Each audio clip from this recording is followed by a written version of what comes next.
Right now, John Brennan still being grilled on Capitol Hill about everything from enhanced interrogation techniques to the topic of the week, which are the drone strikes. We'll have details of the heated hearing and the background on this very controversial new method of modern warfare. And later, a nor'easter bearing down on us. We're on storm watch here. I know you're probably sick and tired already of it, but you're still going to get some more this hour. We're going to tell you what you need to know. Good evening, everybody, and welcome to RFL. We'll get to those stories and a lot more in this next 60 minutes. I'm Richard French, and thanks for joining us this Thursday evening, February 7th. Well, today, John Brennan sat for those confirmation hearings considered pro forma less than a week ago. As President Obama's nominee for the CIA director, he faced tough questions on a variety of topics, among them the U.S.'s drone program here. And with that white paper that came out just a few days ago, everybody's got a lot more questions than we do have answers.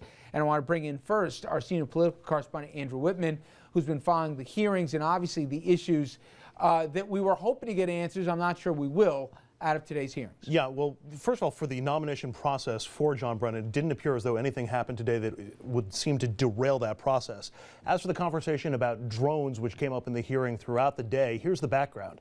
Back in September of 2011, an unmanned U.S. drone strike killed terror leader Anwar al-Awlaki, who was seen by many as critical to the anti-American terror effort. But al-Awlaki was an American citizen who was killed without trial or testimony. Now, the Obama administration is coming under fire for its drone attack policy, and that bubbled over somewhat at the confirmation hearings today. Before John Brennan's confirmation hearing even began, demonstrators rose to protest the CIA's use of drone strikes. You're killing kids halfway across the world. The president's choice to be the head of the CIA and a chief architect of the highly secret drone program had barely spoken a word before the heckling started up again. The children of Pakistan and Yemen. It wasn't just them. Lawmakers also demanded answers from the Obama administration about the more than 300 drone strikes of suspected terrorist targets. I've been calling, and others have been calling, the vice chairman and I, on the use of for increased transparency on the use of targeted force for over a year. Senate Intelligence Committee Chair Dianne Feinstein said she had asked repeatedly for information on the number of civilian casualties that result from drone strikes, but has been denied because it's a covert program. Well, I think that rationale, Mr. Brennan, is long gone. Earlier this week, an unclassified Justice Department document said American citizens that are tied to al-Qaeda can be killed if, quote, an informed high-level official believes the target poses an immediate threat, and the government doesn't have to have clear evidence. Brennan defended the administration's overall counterterrorism approach. I never believe it's better to kill a terrorist than to detain him. Now, earlier today, members of the Intelligence Committee were able to look at classified information outlining the administration's legal justification for drone strikes. But based on their questioning of John Brennan, they still want more information. As for some of the back and forth between the senators and Mr. Brennan today, who in his capacity and his current role in the administration was able to have a lot of access to the drone strikes that have previously been ordered. There were some questions about civilian deaths that came up, reportedly in the single digits, though that is a bit of a fungible number. There are certain ways of counting that may include other ancillary victims as being civilians or not civilians. There were also questions about Americans, and should Americans know when their government wants to kill them, was one of the direct questions from Ron Wyden, the senator from Oregon. Mr. Brennan said that there are specific rules that have taken seriously, but he could not and did not offer specifics. When asked how much evidence is needed against an American to become a target, Mr. Brennan said that there are thresholds that provide an imminent threat if that person is an imminent threat and putting lives in danger.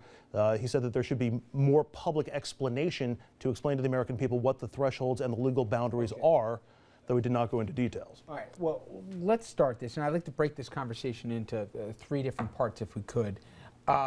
What happened today, also the ethic and the legal questions surrounding drone strikes, and I don't think, if any of us are honest here, it's an easy black and white issue. And then finally here, the politics of it. It's both Washington. I think it's complicated. I think there's fair questions of some hypocrisy or double standards that this president is maybe affording a little bit more slack than his predecessor did over some questions of unchecked power, et cetera. So I want to bring in our table right now, and we'll get into that.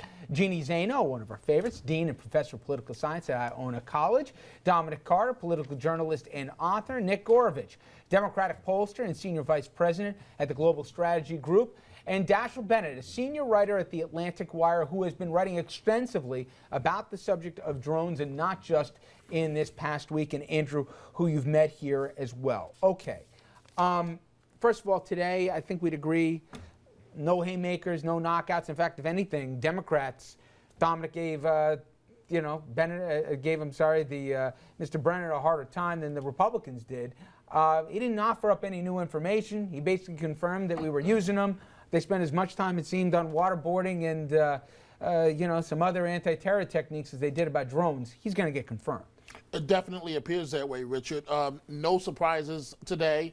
I think what we're watching with this hearing, and we'll watch over the next couple of days, lawmakers are upset that they were left in the dark about this drone program. And I mean, let's face it, half of what the CIA does is highly controversial and also very private. And so I think that's what we're dealing with, where lawmakers are voicing their opinions at being left out and not being told when they're supposed to be the checks and balance for what happens. Dash, when you looked into this, I guess my question is, and there's a lot to get into, but just in terms of the program itself, one of the things that you wrote about was, who knew about this? It seems that the Washington Post and the New York Times knew more than the people that were asking questions today that are still ongoing right now with Mr. Brennan. It seemed that, forget about being open-ended, and without having any checks and balances, or at least anything remotely approaching clearly defined, we don't even know who knows about what. We learned we have a drone basically based in Saudi Arabia.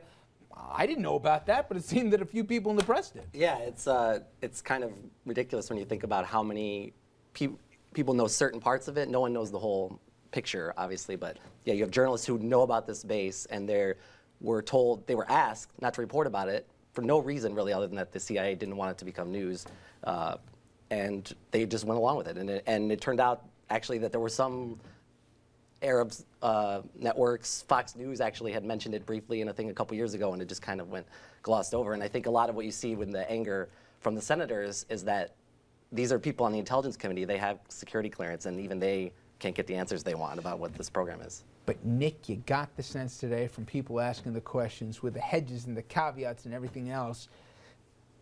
It reminded me of that Jack Nicholson character in A Few Good Men. You want me on that wall. You don't like me, but you want me on that wall. Right. They don't like the idea of drones, but they also don't like the idea of saying, all right, let's put American men and material on the ground to go get these guys. They like the remote control aspect of it. They don't like not being told about it, right? I mean, I think that's what it boils down to. I think the issue is, we just had these two huge wars, and the opposite of that is to do these unmanned drone strikes. And so that's why these drones are popular to some degree with the public. I mean, you look at public opinion polling, and apart from the American citizen part, they're very popular because you're basically killing terrorists without putting any Americans at harm's way. And so the senators out there have to balance this need for information and transparency and getting the administration to come forward with the fact that, Americans don't want terrorists alive. You live and die by polls here, and you look at the numbers, and at least the latest snapshot is Americans aren't too kosher here with the idea that the program is designed as it is.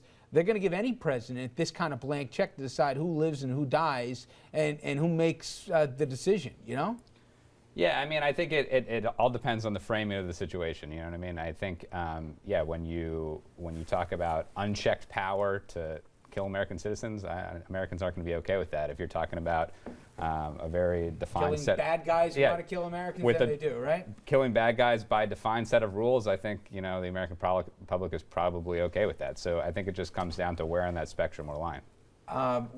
One of the things, Jeannie, that has come out of this is domestic use. We're seeing state by state coming up with rules kind of on the fly. Not that they're dropping Hellfire missiles into downtown Detroit, but the point is, we found out that cops use them. They're using the police to borders right now. Arguably, paparazzi could use these things to go spy on movie stars or whatever.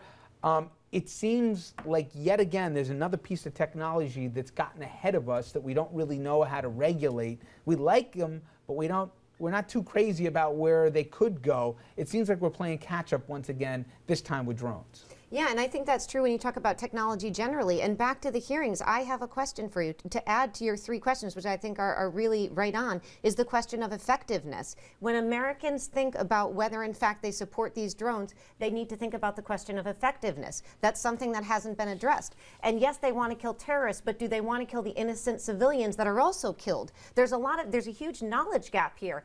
I do understand the polling on this, and the polling on this reflects an American public that doesn't have the knowledge. We talk about our elected officials. I have the effectiveness in the second segment. I knew you did. Jumping on my lead, woman. I knew you did. But I think it's true. And I also have another question for you. If this was a Republican, president, I know. Would this have been as? I'm sorry. I'm with you. By the way, women are ahead of you, Richard. I'm sorry. He's getting. It seems that he's getting a first blush a pass that George Look W. at the Bush editorial in the New York Times. If that had been a Republican nominee, that editorial would have been stronger than it was. You should have watched me last night. I said I that did, if it Richard, was, I always said that do. if it was instead Ari Fleischer doing that Yes. press conference, it would have been a little different. That said, just do some math on this one, because everybody has an idea what a drone looks like and they've seen the video like we're playing.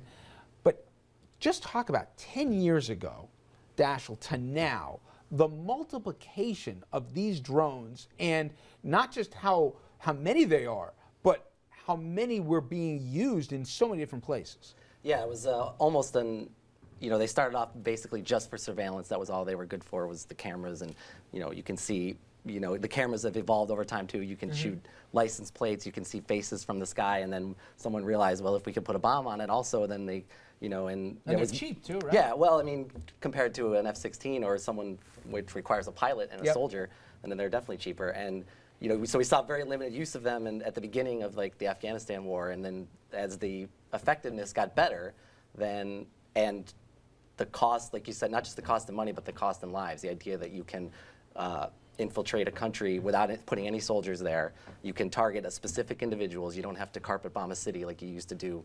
And as they describe it, better, it's not like they leave some giant crater. These things are, yes, there has been innocent casualties, but this thing's pretty scientific to the point where they can really hone in on a really narrow target. They're way more accurate than any weapon of its kind that we've ever had. And even back in Vietnam, that was when you would have to just lay waste to entire jungles to hit a small group of people. Now you can target one vehicle. You find someone, they're in their car, you hit their car, and that's over.